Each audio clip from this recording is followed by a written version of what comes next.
January 26th, 2020 was the day everything seemed to change for the worse. It also happened to be my 15th birthday. I can't seem to remember much about the day other than the fact that I was scrambling to finish my science fair project for school. And oh yeah, one of my childhood heroes died in a helicopter crash with his daughter. I can still feel the shock of my brother texting me RIP Kobe and the subsequent Google search confirming the news. My family was never big on birthday celebrations, so I didn't have a big party to look forward to, spending much of the day coming to grips with his passing. It was the first time a celebrity death seemed to have any real impact on my emotional state. I wasn't immediately overwhelmed by grief or sadness. Honestly, after I got the news, everything just felt off. I felt a deep pit in my stomach that persisted for the rest of the day, and I had trouble focusing on my science project. Unfortunately, this feeling did not subside, and the coming week I was filled with a similar strange pit in my stomach, as well as a more bleak outlook on life. The first semester of 9th grade, I had a blast. Starting high school, making friends, it was a time of much optimism. But after Kobe passed, it felt like the joy in the world went with him. A month later, we all know what happened. All of a sudden, we were stuck inside. I'd made great strides to socialize and make friends my freshman year, and now the only communication I could have with them was over Discord. The rest of 2020 and 2021 ended up being the worst time of my life. Not because I remember it as particularly bad, but because I can hardly remember it at all. I can't recall any significant memories from that time of my life other than Zoom classes and watching movies in my bedroom. The isolation got to me bad. I know this because of the media I consumed. BoJack Horseman, Blue is the Warmest Color, Manchester by the Sea, Requiem for a Dream, Black Swan, Perfect Blue, Archie's Final Project. All of these are great pieces of art, but were terrible picks for an isolated high schooler who was still trying to figure out life. Eventually, we got back to the outside world, but nothing was the same. The youthful optimism and wide-eyed curiosity I possessed before had left me. My hatred for school grew exponentially, but I also had no clue what I wanted to do with my life, which created this self-fulfilling loop of misery.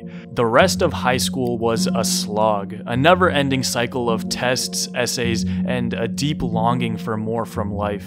I just wish I could go back to that first semester of 9th grade and stay there forever. But time waits for no man, and every year that passes, that 14-year-old that I once knew grows farther and farther out of reach, and the pressures of growing up mount ever heavier.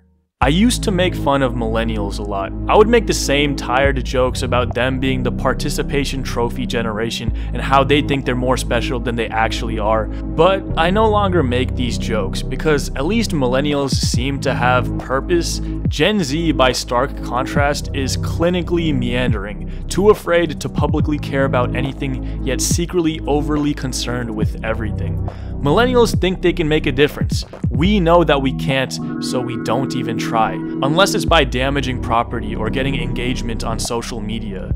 Growing up was a lie for Gen Z. It wasn't Zac Efron dancing and playing basketball, it was 8 hours of Zoom classes for a year and masks for another. We don't want to have fun, we just want everyone to think that we are. Reality is artificial, authenticity is scarce, everything now is aura farming, nonchalant slop.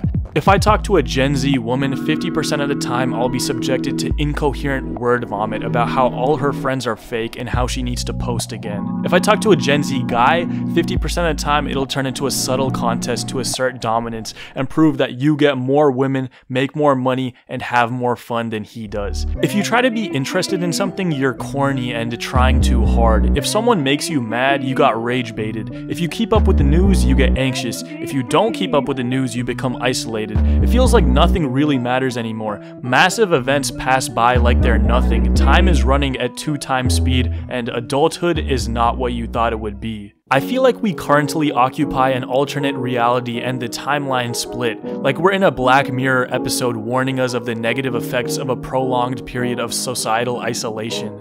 Sometimes when I'm sitting alone, I imagine myself going back to January 25th, 2020, the night LeBron passed Kobe on the all-time scorers list, and I could just warn him that I could prevent the imminent tragedy from happening. I didn't realize what Kobe Bryant meant to me until he was gone. You see, I grew up a Dallas Mavericks fan, so I spent my entire childhood rooting against Kobe whenever he'd play my team. It wasn't until his retirement that I found myself watching all of his interviews and falling in love with his mindset and approach to life. He represented everything that I aspired to be like: driven, obsessive, thoughtful, curious, a man who spoke through his actions, and he will forever have a special place in my memory because of that.